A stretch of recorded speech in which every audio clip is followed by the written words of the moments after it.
Yeah, I had to go ahead and look for a second. It is Bank of New York. By the way, for all you people out there that are really interested in this kind of stuff, you've got to, look it up on the internet, Google it, whatever you have to do. It's called the Bank of New York Mellon. And in and of that is enough for the people back in Pennsylvania to understand what they've been dealing with when they're dealing with Mellon Bank. Mellon Bank is not a local Pittsburgh bank. It's from the Bank in New York, and they are the bank of Richard Mellon Scaife, who took over the Mellon estate. Now, he was the head of the CIA. He's dead now. Died of alcoholism. God bless him. He unfortunately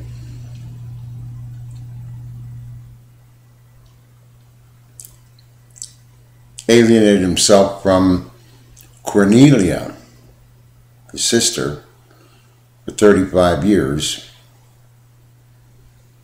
after her husband was found dead. He was the district attorney for the city of Pittsburgh. Just look him up, Robert Dugan. He married her. He took her on the honeymoon at Richard Mellon Scaife's house out there in beautiful Westmoreland County. And the record shows that they were only out there for 2 days, and Robert Dugan, district attorney for Allegheny County, took a gun, a rifle actually, a shotgun it says, and blew his brains out. Now, I can't believe in the life of me that Robert Dugan's sex was that bad on his honeymoon with a woman he loved that he would go out to the barn and take a shotgun and put it in his mouth. This is all documented, folks. What I'm saying to you is a matter of record. You can Google it. Robert Dugan. Google Richard Mellon Scaife. And what you're going to find, Richard Mellon Scaife, Bank of New York, that this has been going on for 50 years. Richard Mellon Scaife also happened to be the head of the CIA at the time. Now, I'm here to tell you this. I've studied this for 50 years because I'm from there. 50 years. I was always interested in this. But no one ever explained. I mean, I actually went to the district attorney's office in Allegheny County, and I talked to some old women there that didn't want to be on the record. And I was one chick, I call her a chick, well, 65 years old. I guess she was a chick. She was probably my age. And I asked her, are you sure that the district attorney was murdered back then? And she said, I used to work here. I worked here. I worked for him. Black chick, by the way. Sorry to bring up color, but it's just, over the years, something that I think might have historical significance. So why'd you be quiet about all these years? She said, I just needed to keep a job. But we always knew what happened. Over the Bank of New York.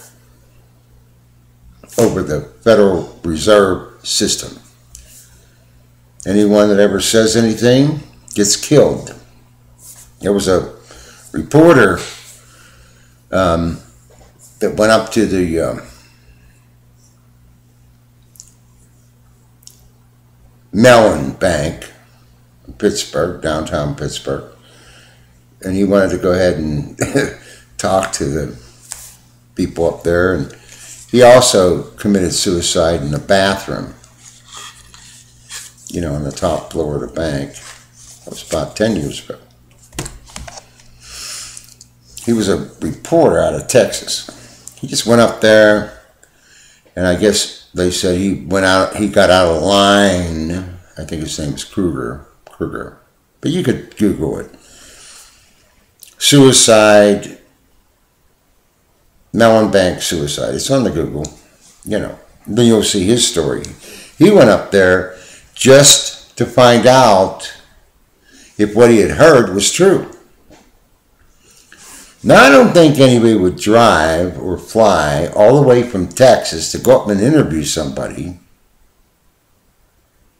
and then decide that it was so bad that he just would go in the bathroom on the top floor and just blow his brains out.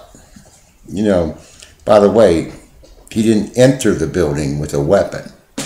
But the official documents in Pittsburgh show clearly that he committed suicide. Well, he had to find a gun somewhere.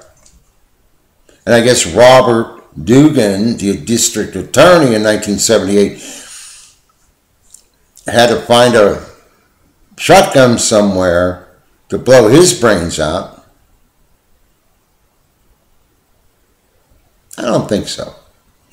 And that's why this is so serious. This is not news. This takeover of the land in the United States of America has been going on throughout my lifetime. And I have watched it. I've fought back. I've done what I could. But I never had this electronic forum to speak out before. Now I'm speaking out. Foreclosure Ammunition is speaking out. I don't want to see another death, another person lose their home throughout this fraud. This is totally wrong. And I just hope, that C.J. Holmes, who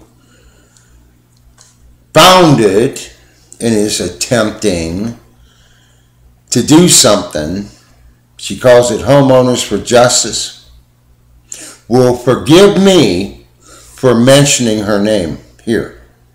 But I intend to make this video go viral across the world. But what made me really want to come out with all this is when I saw C.J. Holmes cry about a month and a half ago, and they weren't fake tears. She cares that people are being sent out in the streets. She started an organization called Homeowners for Justice. I think everybody should support her that really gives a damn. I'm going to support her. I think she should take the leadership role in the effort.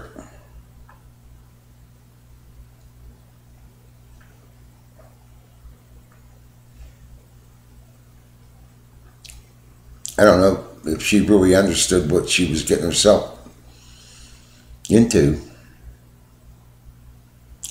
Protecting homeowners is a serious business. Just ask Richard Mellon-Scaife, head of the CIA back then.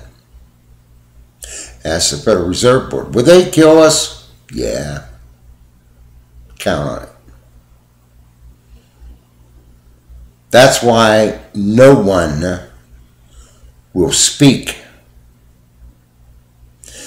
You want to know why I don't care?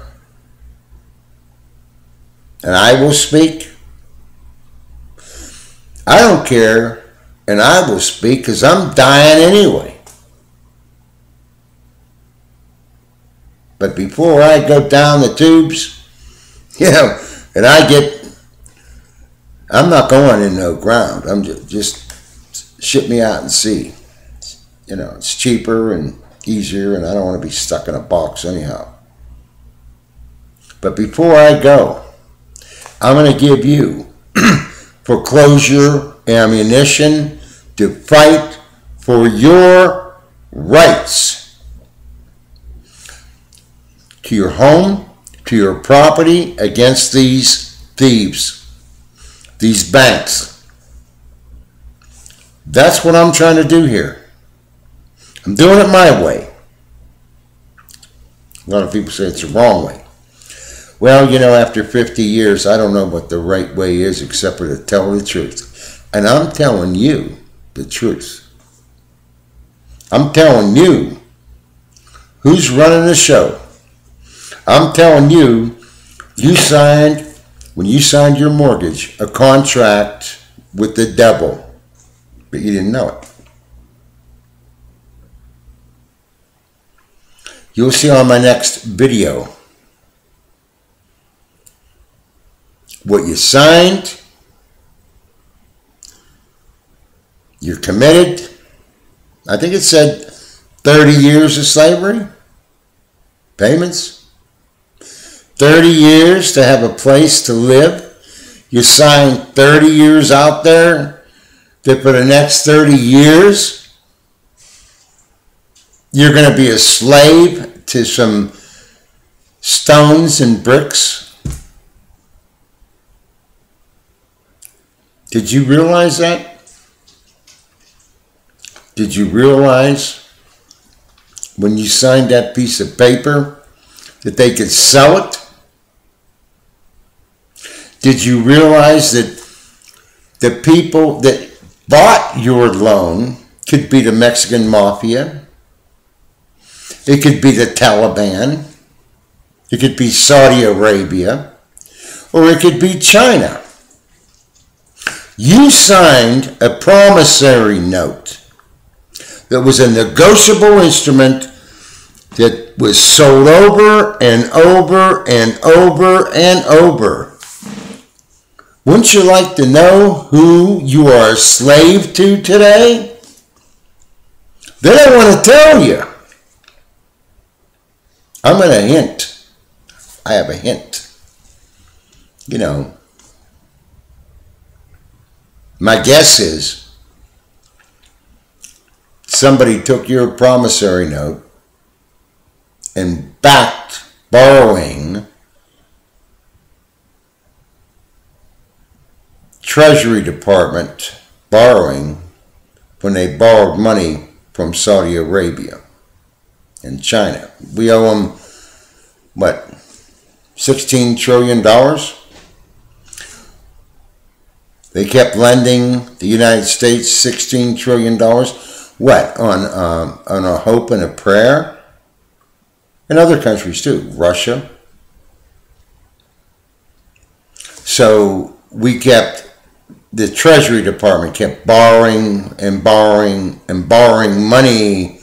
What did they give China as evidence and proof, security for the money that China gave us? What did they give Saudi Arabia as evidence and proof and guarantee of the money that we borrow every day and borrow every day? You know what I think we did here? Without you knowing and me knowing, I think our government, during the Bush administration and prior to that possibly, sold our promissory notes to foreign governments. Namely, China.